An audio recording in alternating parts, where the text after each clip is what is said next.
السلام عليكم ورحمة الله وبركاته. معكم أميرة في المطبخ. النهاردة حابة أعمل لكم أكلة فلسطينية مشهورة عندنا اسمها مجدرة. المجدرة مكونة من رز، بصل، ثوم، ماجي، عدس.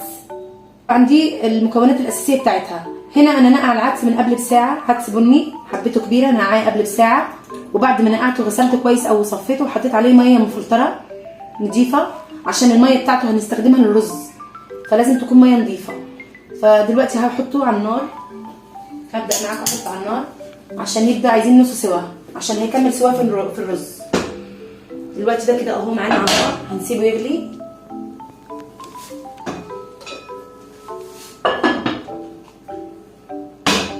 وهبدا احمر البصل معاكم. دلوقتي هبدا احمر البصل بتاع المجدره معاكم.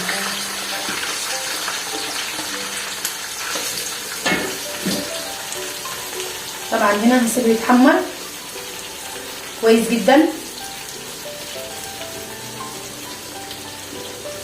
دلوقتي البصل اهو بيتحمر معانا، والعدس اهو بسلقه. هنيجي نعمل الصلصه بتاعت المجدره. محتاجه بصله متقطعه بالطريقه دي كده اهو، مفروم صغير. هنحمرها كويس قوي. بعد ما تتحمر هوريكم الخطوات اللي بعدها. ودلوقتي اهي البصله بتاعت القوطه، الطماطم اتحمرت بالشكل ده. هنزل عليها معلقه صغيره من الثوم. طبعا مش هاخد الكميه كلها، بس انا عايزه معلقه صغيره. وهقلب كده بالشكل ده. اول ما تبدا تطلع ريحه الثوم وتشميها كده تحطي على طول القوطه والصلصه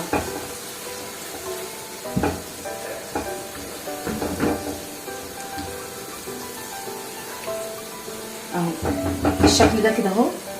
طبعا انا عندي هنا كيلو من الطماطم معصور ومتصفي كويس.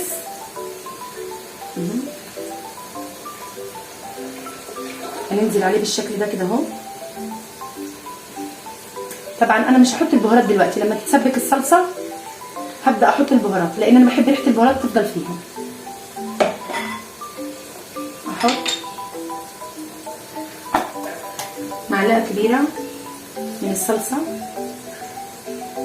وكمان معلقه بالشكل ده عشان القوطه طلعت معايا صفرة شويه، فانا عايزه اديها لون احمر كده بالشكل ده. هرجع لكم لما تتسبك. دلوقتي البصله اتحمرت معانا بالشكل ده اهو. ده اللي انا عايزاه الشكل ده. هاخد منه جزء للتزيين كده، صفي كويس من الزيت طبعا كده بالشكل ده. ده انا عايزه الجزء دوت للتزيين.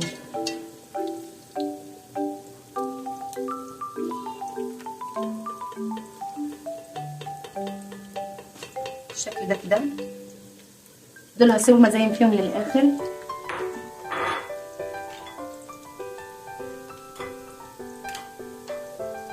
هنزل هنا بقيه التومه تحمر مع البصل. اديها بس دقيقه كده تقليبه او دقيقتين بالشكل ده كده اهو. خليها تتحمر شويه. والماجي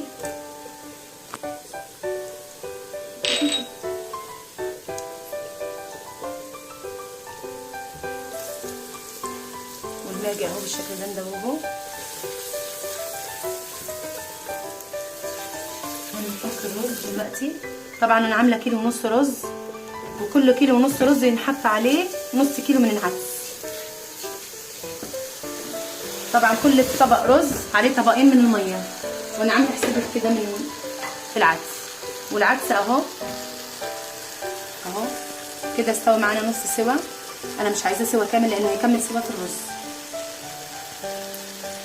هقلب الرز تقليبه كده مع البصل.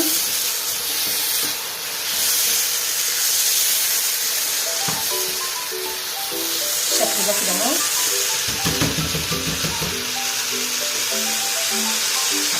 دلوقتي هنزل عليه بالعدس والميه. حطيت معلقه من بهار الرز، معلقه فلفل اسود، معلقه كمون، وهحط كميه الملح اللي تكفي الرز، معلقه ونص، وهقلب كويس بالشكل ده.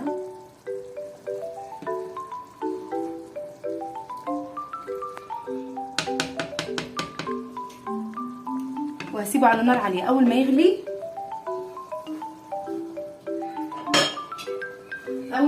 هوطي عليه خالص عشان يستوي براحته. هسيبه كده يستوي وهرجع للطماطم اهي. تقريبا كده اتسبكت معانا. احط عليها معلقه من الملح،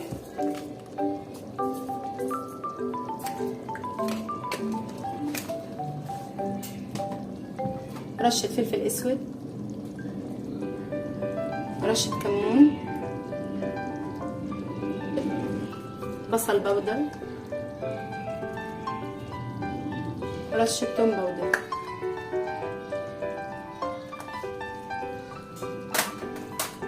كده واقلبها كويس.